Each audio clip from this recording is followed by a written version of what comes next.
Address resolution protocol या ARP ये होता क्या है?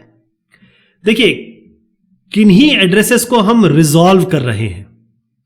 इसका मतलब यही है कि कोई एड्रेस इसमें इन्वॉल्व होंगे, और वो कौन से एड्रेस हैं? तो एड्रेस रेजोल्यूशन प्रोटोकॉल का मतलब यह है कि आपके पास दो एड्रेस है, एक आपके पास आईपी एड्रेस है और एक आपके पास मैक एड्रेस है। इन दोनों को रिजॉल्व करना है। एक आरएआरपी भी होता है जो इसका उल्टा होता है, तो जो मैं बता रहा हूं वो उसका उल्टा कर दीजिएगा तो आरएआरपी बन जाएगा, रिवर्स एड्रेस रेजोल्यूशन प्रोटोकॉल। देखिए, दो तरीके के एड्रेस है। ये है आपका घर, ठीक है साहब। आईपी एड्रेस यानी कि आपके घर में एक राउटर लगा होगा, अगर आपने इंटरनेट कनेक्शन लिया है तो ये जो राउटर होगा ये आईपी एड्रेस को समझता है, या आईपी एड्रेस इस पूरे घर को लोकेट करता है, जगह पता करता है इसकी कि कहां पर है। अब होता यह है कि ये आप है, ये आपका बेटा है और ये आपकी वाइफ है।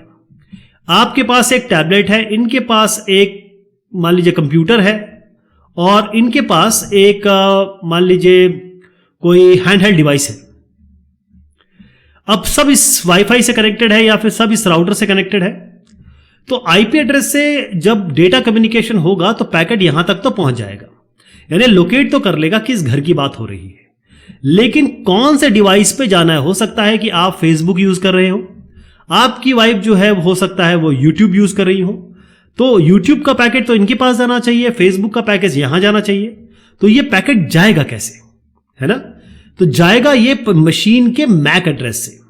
ध्यान रहे, जो आईपी एड्रेस है वो कुछ इस प्रकार का होता है। अगर ये IPv4 हो तो ये 32 बिट का एड्रेस होता है।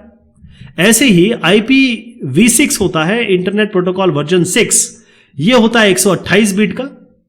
लेकिन ये लॉजिकल एड्रेस है। ये कौन से एड्रेस है? लॉजिकल, ये फिजिकल एड्रेस नहीं है। मैक एड्रेस, जब आपका कंप्यूटर बनेगा उसके साथ एक NIC कार्ड आएगा। NIC कार्ड को हम कहते हैं नेटवर्क इंटरफेस कार्ड। तो जो नेटवर्क इंटरफेस कार्ड आता है, उस नेटवर्क इंटरफेस कार्ड के साथ एक नंबर उसमें चस्पा होता है, या उसमें नंबर निहित होता है, या कंपनी उसे दर्ज करती है। चाहे आप बेल्किन कंपनी ले लें, चाहे आप D-Link ले लें, चाहे आप सिस्को ले लें, हर एक कंपनी का एक NIC कार्ड पे नंबर होता है जो फिक्स्ड है ना? IEEE से गवर्न करती है। अब होता यह है कि जब हम यहां पहुंच गए तो हमें पता करना होता है कि भाई ये आईपी तो मिल गया, अब ये सिस्टम कौन सा है। तो उसके लिए आपको मैक एड्रेस चाहिए होता है, यानी आईपी से यहां तक पहुंच गया, मैक एड्रेस चाहिए। इस आईपी से मैक एड्रेस पता करने के लिए जो प्रोटोकॉल का इस्तेमाल होता है, ध्यान रखिएगा कि आईपी आप इसको रिलेट कर सकते हैं राउटर से, यानी आप नेटवर्क लेयर के बारे में बात कर रहे हैं। और मैक, जिसका फुल फॉर्म है मीडियम एक्सेस कंट्रोल, ये आप DLL या डेटा लिंक लेयर के बारे में बात कर रहे हैं। तो यहां आ जाती है बात स्विच की। तो ये स्विच फ्रेंडली हो गया, ये आपका राउटर फ्रेंडली हो गया, है ना? तो होता कैसे है ये कार्रवाई हो कैसे रही है, मैपिंग की कार्रवाई होती कैसे है, इसके बारे में आपको मैं थोड़ा सा ये ज्ञान दे दूं। चर्चा ये है, देखिए पहले मैं इसको क्लियर करता हूं।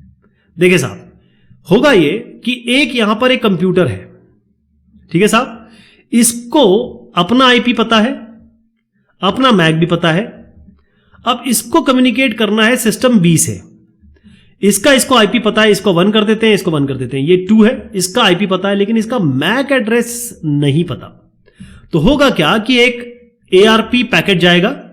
ARP पैकेट का फॉर्मेशन कुछ इस तरीके से होता है। इसमें क्या होगा कि भाई आपका मेन जो चीज है कि मेरा आईपी ये, मेरा मैक एड्रेस ये, आपका आईपी ये, आपका मैक एड्रेस तो मुझे पता नहीं, तो मैं क्या करूंगा, इस जगह पे क्या डालूंगा, मैं डाल दूंगा FF, ऐसे करते हुए जो भी यहां पर कंटेंट होगा उसमें FF करके डाल देंगे। और वैसे ये 6 टाइम्स होगा ये FF, तो 6 टाइम्स मान लीजिए डॉट करके ये यहां पर आ जाएगा। इसका मतलब ये ब्रॉडकास्ट एड्रेस है। तो होगा ये कि ये जो सिस्टम A है वो यहां पे एक ARP मैसेज भेजेगा, इस तरीके का एक पैकेट होगा, और उसमें वो ये आईपी डालेगा, मैक डालेगा, यहां की आईपी डालेगा। इसका मैक एड्रेस तो पता नहीं है, तो उसकी जगह ये FF करके 6 टाइम्स डाल देगा, और ये बताएगा कि देखिए साहब, मैं ये ब्रॉडकास्ट कर रहा हूं, और कोई भी इसको, जिसका भी आईपी ये हो जो मैं यहां इसमें डाल के भेज रहा हूं, वो मुझे मैक एड्रेस दे दे। तो होगा ये कि जैसे ही आपका ERP मैसेज भेजेंगे, ये जाएगा और सबको पहुंचेगा, इनको पहुंचेगा, इनको पहुंचेगा, इनको पहुंचेगा। लेकिन सिस्टम बी के पास जैसे पहुंचेगा, सिस्टम बी के कान खड़े हो जाएंगे, वो कहेगा अरे यार ये तो मेरे IP के बारे में बात कर रहे हैं। तो ये अपना मैक एड्रेस इसमें रखेंगे, जिसको ये जो भेजा गया है इसको हम कहते हैं कि रिक्वेस्ट, ARP रिक्वेस्ट। और ARP रिप्लाई में ये जो FFF जहां रखा था वहां पर ये अपना मैक एड्रेस रख देंगे। तो फाइनल जो जाएगा वो इस तरीके से जाएगा कि ये आपका IP था, ये मेरा IP है, ये आपका मैक था, ये मेरा मैक है। तो ये जब वापस आएगा तो ये यूनिकास्ट होगा, यूनिकास्ट एड्रेस होगा।